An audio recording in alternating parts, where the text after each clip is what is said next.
ఈరోజు ఎపిసోడ్లో ఏం జరిగిందో తెలుసుకుందాం. శ్రేయ ఏడుస్తూ బాధపడుతూ ఉంటే నాగవల్లి, 6 100 100 6 నీకు మ్యాడీకి పెళ్లి జరుగుతుంది అని నాగవల్లి అంటుంది. అప్పుడు దేవ, నువ్వు ఈ ఇంటికి మేనకోడలవే కానీ వరుసకి ఈ ఇంటి ఆడపడుచుతో సమానం అంటాడు దేవ.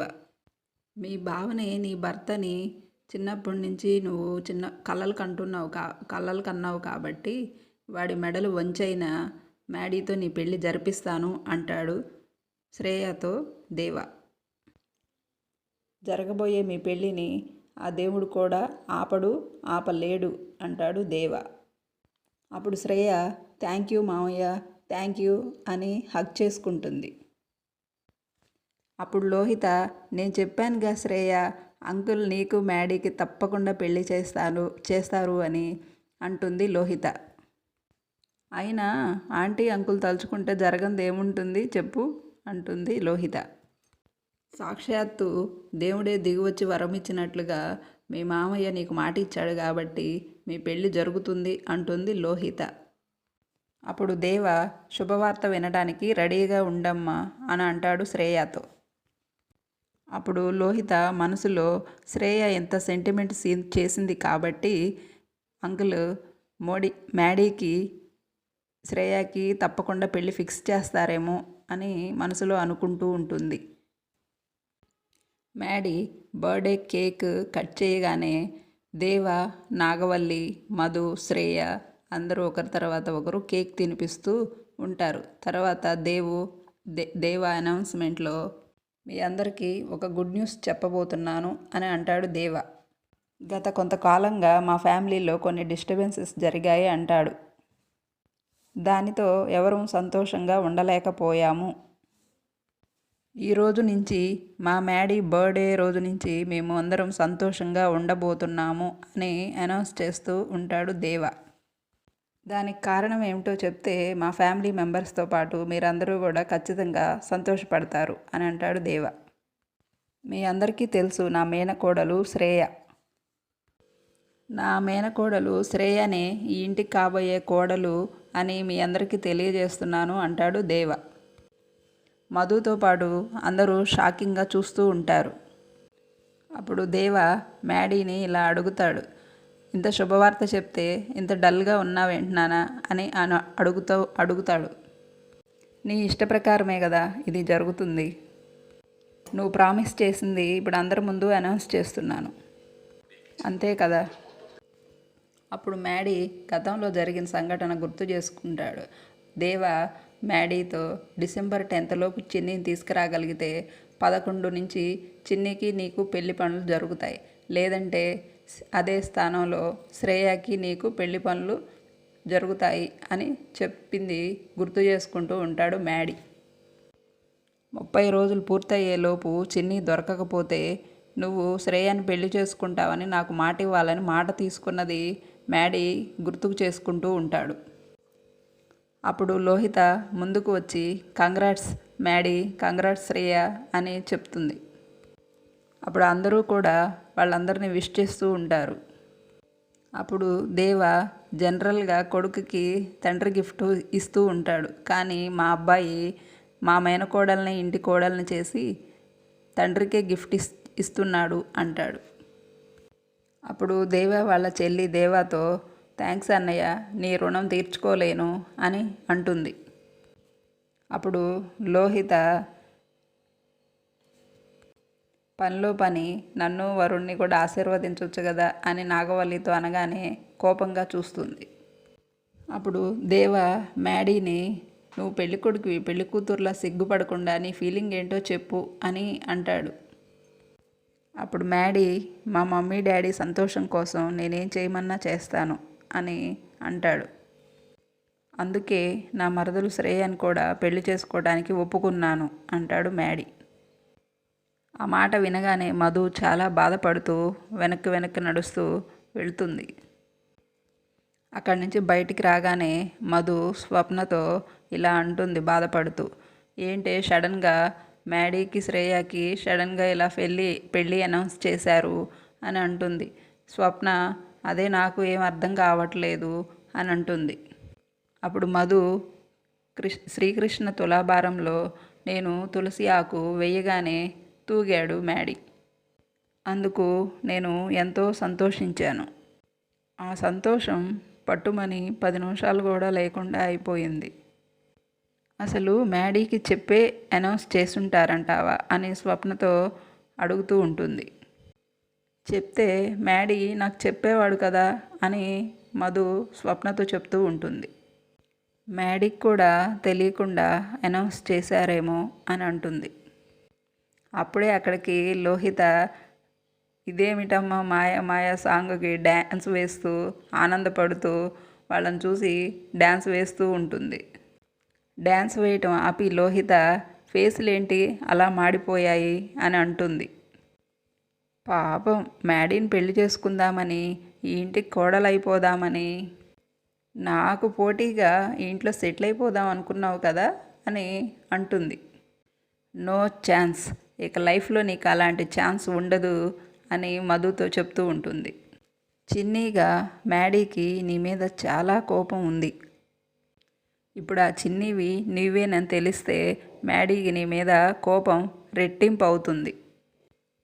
ఇప్పుడు మధుగా కనీసం ఇంటి దాకా వస్తున్నావు. నువ్వే మధువని తెలిస్తే, నువ్వే చిన్నీవని తెలిస్తే గేటు దాకా కూడా నేను రానివ్వరు అని లోహిత అంటుంది. లోహిత ఆ రోజు ఏమన్నావు? నేనేదో అబద్ధాలు చెప్పి ఈ ఇంటికి కోడలను అయినందుకు నేనేదో నష్టపోతాను అని అన్నావు కదా అని అంటుంది. నేను తీసుకున్న గోతిలో నేనే పడతాను అన్నావు కదా, ఇప్పుడు నష్టపోయింది ఎవరో తెలుస్తుందా అని అంటుంది. నేను వరుణ్ దగ్గర మాది రిచ్ ఫ్యామిలీ అని చెప్పాను, కానీ నువ్వు మ్యాడీ దగ్గర చిన్నీవన్న నిజాన్ని మ్యాడీ దగ్గర దాచావు అని అంటుంది లోహిత. లోహిత, నేను ఒకే ఒక అబద్ధం చెప్పినందుకు లైఫ్ లాంగ్ ఆనందంగా ఉండబోతున్నాను, కానీ నువ్వు ఒకే ఒక నిజం దాచినందుకు లైఫ్ లాంగ్ నువ్వు ఏడుస్తూనే ఉండబోతున్నావు అని అంటుంది లోహిత మధుతో. అప్పుడు మధు బాధలో నుంచి తేరుకొని, నేనా ఏడుస్తూ ఉంటున్నానా అని అంటుంది. ఎదుటి వాళ్ళని ఏడిపించే నీలాంటి వాళ్ళని ఎలా ఏడిపించాలో నాకు బాగా తెలుసు అంటుంది మధు. అప్పుడు లోహిత, ఎలా ఏడిపిస్తావు అని అడుగుతుంది. సడన్గా మా అన్నయ్యని ఇంటికి తీసుకొచ్చి నన్ను భయపెట్టి ఏడిపిస్తావా అని మధుతో అడుగుతూ ఉంటుంది. అంతకు మించి నువ్వు ఏమీ చేయలేవు కదా అని ఎతకారంగా అంటూ ఉంటుంది మధుతో లోహిత. ఒకవేళ నువ్వు అలా చేసినా కూడా మా అన్నయ్య ఏమి చేయలేడు అని ధీమాగా అంటుంది లోహిత. ఎందుకంటే నా మెడలో వరుణ్ కట్టిన తాళి ఉంది కాబట్టి. కానీ నేను తలుచుకుంటే నిన్ను ఏమైనా చెయ్యగలనే అని అంటుంటే స్వప్న ముందుకు వచ్చి ఏం చేస్తావు అని ఎగబడుతూ ఉంటుంది లోహిత మీద. అప్పుడు మధు, స్వప్న నువ్వు ఆగు, ఇది గొడవ పడే టైం కాదు అని స్వప్నాన్ని వెనక్కి లాగుతుంది. స్వప్న అప్పుడు లేకపోతే ఏంటిది, అది చేస్తాను ఇది చేస్తాను అని బెదిరిస్తుంది ఏంటి అని మధుతో అంటూ ఉంటుంది. అప్పుడు లోహిత, హల్లో సుప్పి, నేనేం బెదిరించట్లేదు అని చాలా ధీమాగా అంటుంది. నేను ఏదైనా చెయ్యగలను అని చెప్తున్నాను అంటుంది లోహిత. అప్పుడు మధు, సరే లోహిత, నువ్వేం చేయగలవో నువ్వు చెయ్యి, నేనేం చేయగలను నేను చేస్తాను అని అంటుంది మధు. లోహిత, చేయనా, నేనేం చేయగలను అది చేయనా అని అంటుంది. ప్రస్తుతానికి నేను నిన్ను మెడపట్టి బయటికి గెంటగలను అని మధుతో అంటూ ఉంటుంది లోహిత.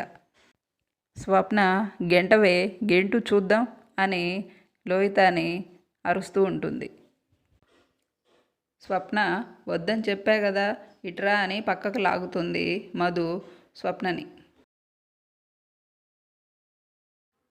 మధు లోహితని నువ్వేదో సేఫ్ జోన్లో ఉన్నావని అనుకోవద్దు అని అంటుంది. మ్యాడీకి చిన్ని మీద కోపం వచ్చిందని నేనేదో డేంజర్ జోన్లో ఉన్నానని నువ్వు అనుకోవద్దు. ప్రస్తుతం డేంజర్ జోన్లో ఉన్న నేను ఫ్యూచర్లో సేఫ్ జోన్లోకి రావచ్చు అని అంటుంది.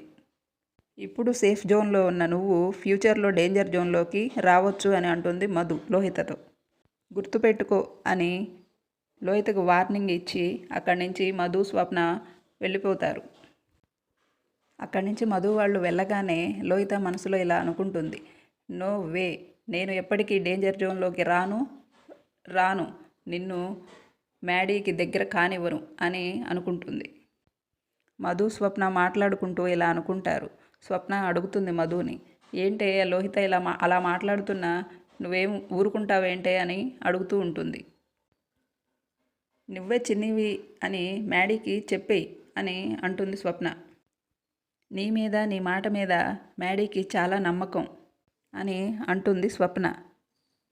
స్వప్న తనకు తెలిసింది అబద్ధమని, వాళ్ళ అమ్మని మీ అమ్మ చంపలేదని, ఎవరో ఆ నేరం చేసి మీ అమ్మ మీద వేశారని నువ్వు చెప్తే ఖచ్చితంగా నమ్ముతారు అని స్వప్న అంటుంది మధుతో. ఇప్పుడు కనుక నువ్వు చెప్పకపోతే ఫ్యూచర్లో నువ్వు చెప్పే అవకాశం నీకు రాకపోవచ్చు అని అంటుంది స్వప్న మధుతో. చెప్పకపోతే చిన్నీగా నీ మీద మ్యాడీకి జీవితాంతం కోపం ఉండొచ్చు అని అంటుంది స్వప్న. ఇలాంటివి మొదట్లోనే తుంచేయాలి. చిన్నప్పుడు తులాభారంలో ఏం జరిగిందో ఇప్పుడు తులాభారంలో కూడా అదే జరిగింది కాబట్టి, నువ్వు వేసిన తులసాకుతోనే మ్యాడీ తూగాడు కాబట్టి ఆ శ్రీకృష్ణ పరమాత్ముడి ఆశీస్సులు నీకు ఉన్నాయి అని చెప్తూ ఉంటుంది స్వప్న మధుతో. వెళ్ళు, ధైర్యంగా వెళ్ళు, మ్యాడీకి నిజం చెప్పు అని అంటుంది. ఓకే చెప్పొస్తాను అంటూ మధు అక్కడి నుంచి మ్యాడీ దగ్గరకు బయలుదేరుతుంది. అలా బయలుదేరిన మధుని మధ్యలో నాగవల్లి ఎదురయ్యి ఎక్కడికే వస్తున్నావు అని అంటుంది. అడుగుతుంది నిన్నే, మళ్ళీ ఎక్కడికి వస్తున్నావు అని అంటుంది నాగవల్లి.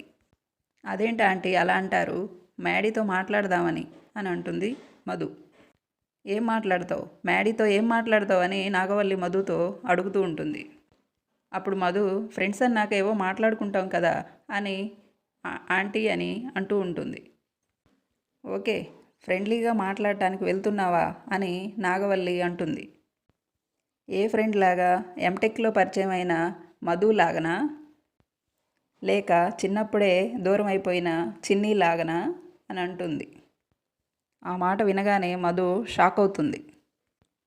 ఏంటి అంత షాక్ అవుతున్నావు, నువ్వే చిన్ని అన్న విషయం నాకు తెలుసు అని అంటుంది.